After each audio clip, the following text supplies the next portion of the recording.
Network News. Dahil lamang sa 150 pesos na lingguhang hulog para sa 3,000 utang, pinatay ng isang lalaki ang babaeng kolektor ng isang lending company noong Agosto 3 sa Sitio Ilaya, Barangay Matlang, Isabel, Leyte. Natagpuan ang katawan ng biktima alas 3:30 ng hapon nitong August 9 matapos ituro ng sospek sa mga pulis ang lugar kung saan niya umano itinapon ang katawan. Kinilala ang biktima na si Jane Berhildo, 21 anyos, walang asawa, kolektor ng lending company at taga-Matag, Leyte. Ang sospek naman ay kinilalang si Piolo Mopon, 20 anyos, may live-in partner, habal-habal driver at residente ng Isabel, Leyte na umamin sa kanyang ginawang krimen. Ayon kay Police Lieutenant Sergio M. Lianeta III, OIC ng Isabel Municipal Police Station, kusang sumuko ang sospek sa kanilang himpilan at inamin na siya ang responsable sa pagkawala at pagkamatay ng biktima noong Agosto 3. Itinuro rin umano ng sospek ang lugar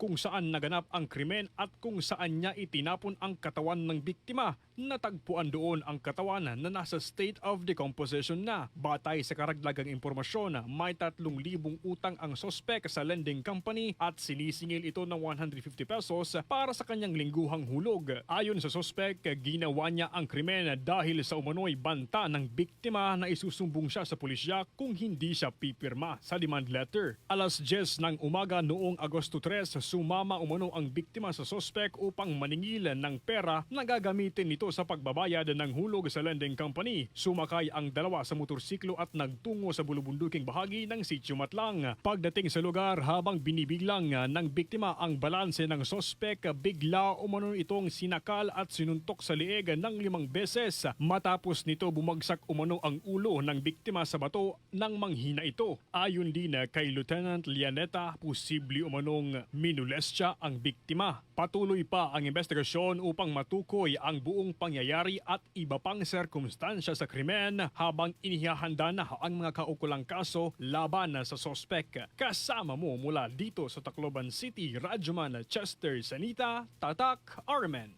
RMN Network News.